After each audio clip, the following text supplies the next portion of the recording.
Hello, it's Jacob here. It's Monday morning, and Psalm 13 is this morning is a short one, and I'm really thankful for that. It's a really heavy day today, and to be honest, I don't feel like sharing. I don't feel like being in the Bible today. I don't feel like much of anything at all. But I'm learning to not go off my feelings, and how can a young man keep his way pure? By living according to your word, and that is truth today.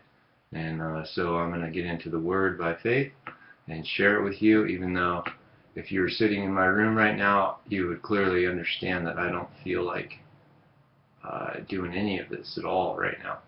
And but that's just my own life, and I hope you're blessed with Psalm 13. Psalm 13 is a Psalm of David, and it kind of speaks to me a little bit this morning. And here you go, Psalm 13. How long, Lord, will you forget me forever? How long will you hide your face from me? How long must I wrestle with my thoughts, and day after day have sorrow in my heart? How long will my enemy triumph over me? Look on and answer me, Lord my God. Give light to my eyes, or I will sleep in death. And my enemy will say, I have overcome him, and my foes will rejoice when I fall. But I trust in your unfailing love, and my heart rejoices in your salvation. I will sing the Lord's praise, for he has been good to me. I'm going to go backwards on this psalm today. Yesterday I had just a horrible day, and I just didn't enjoy it one bit. And for most of the day, and sitting on my couch, I was reminded that the Lord has been good to me. Just yesterday, how blessed He is. Has He blessed my life, and with things, it still doesn't resolve matters and thoughts that I'm wrestling with, and people in my life that I'm still working on in relationship with, and but I am reminded yesterday that the Lord's been good to me, and that's true. I was singing the Lord's praise. I don't feel like it today. I don't feel like it at all. I'm just being transparent, honest with you. I don't feel like singing anything. I don't at all. But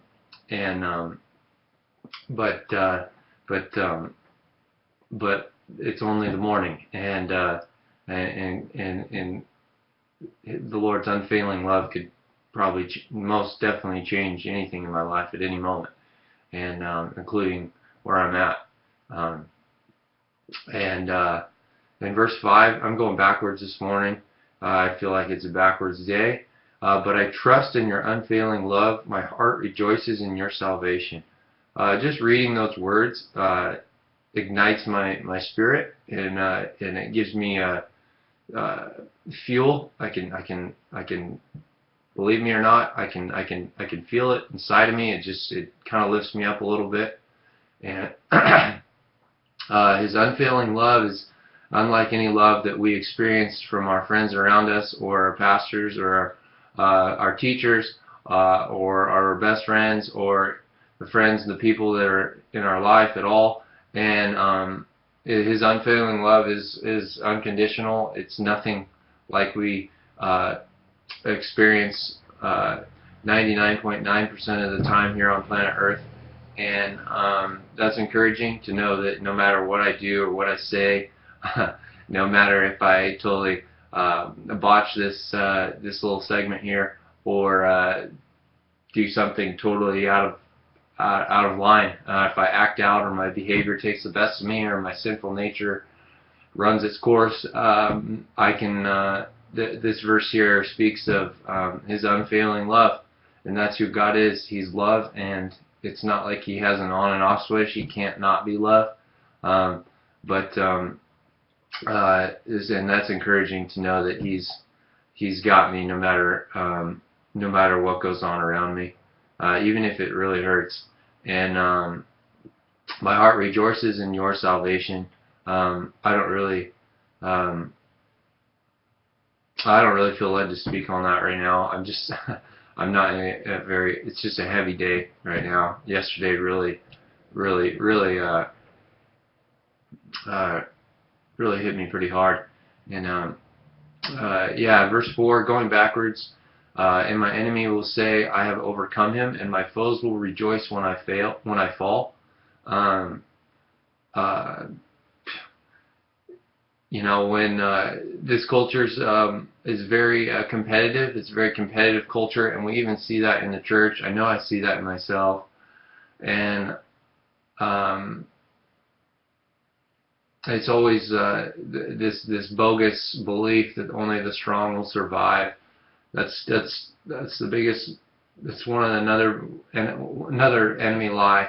Um, and the reason I say that is because in the competition world and competition and performance standards going on around, everyone's trying to topple one another in sports and academics and finances and business, and it's really pathetic. And you even see that in churches, uh, and I don't exclude myself from that.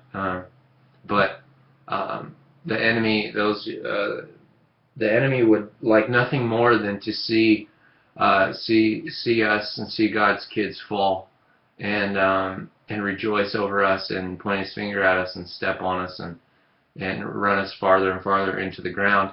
And that's why I'm even sharing today. I'm even reading a psalm, is because it's prevailing, I guess, in my life. I feel like I'm pushing forward despite how I feel, despite my position, despite my disposition, despite my thoughts. Um, um, and my enemies will say, I have overcome him, in verse 4. I'm reminded,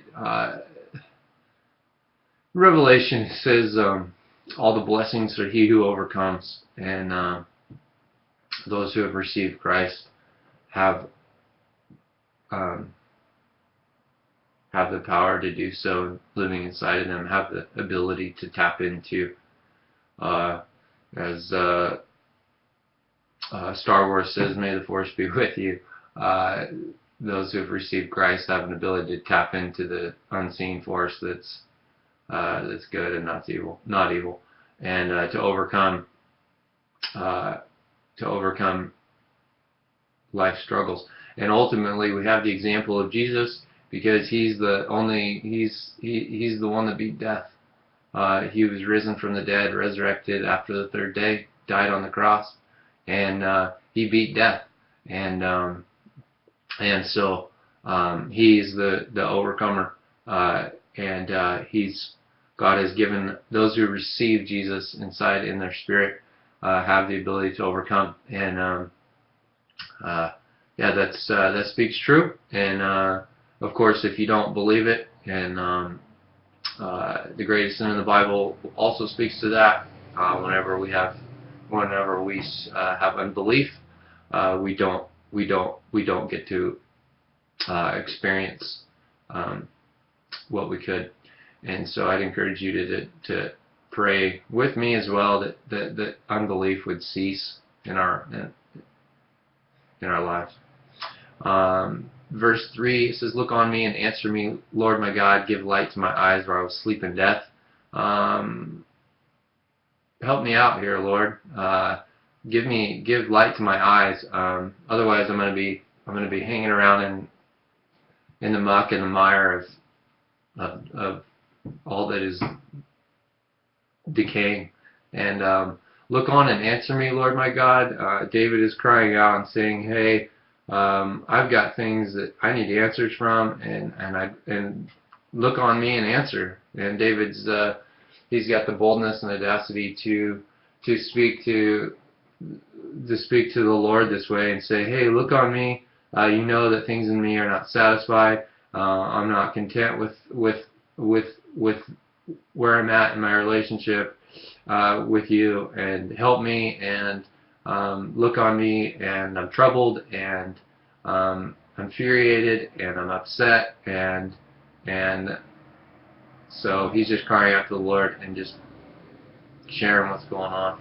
And verse 2, I can totally identify with. How long must I wrestle with my thoughts? I've got friends that struggle with obsessive thought, and thoughts are they have sources. They either come from above or from below. And there's also earthly wisdom. I see it three ways. It's probably more like two ways, from below or from above.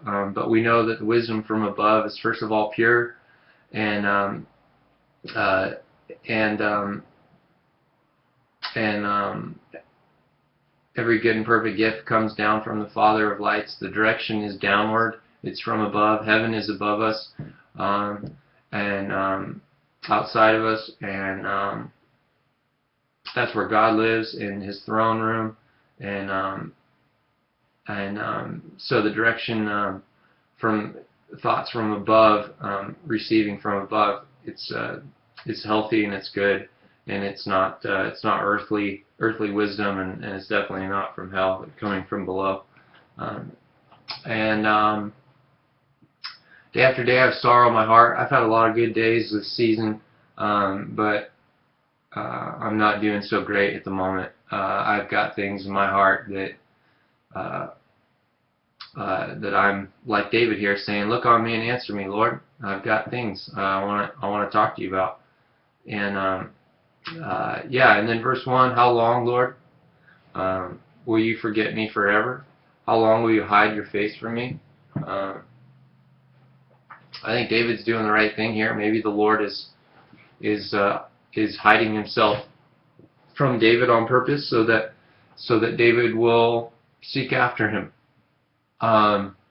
Maybe the Lord wants to lead him in a new direction, and so He's hiding Himself, and David can't really find Him, and so he's having to seek after Him. He's doing the right thing. He's praying, and that's the way to start. He's kind of looking around in the dark. He's described his eyes being really dark, and he's crying out for help. And my own walk, those are the first words I ever said to the Lord when I was 18. I cried out to the Lord and said, "Help me." And I said it twice, "Help me, help me." And I see that. I can relate to that with David, and hopefully I get to talk to him one day, and or at least sit with him. That would be great if he'd let me sit with him, and and actually get to know him, and that would be great. And I can relate to David and how much he cries out for help, and that's where I'm at. And Psalm 13. I hope you're blessed, and yeah, feel free to be transparent with the Lord.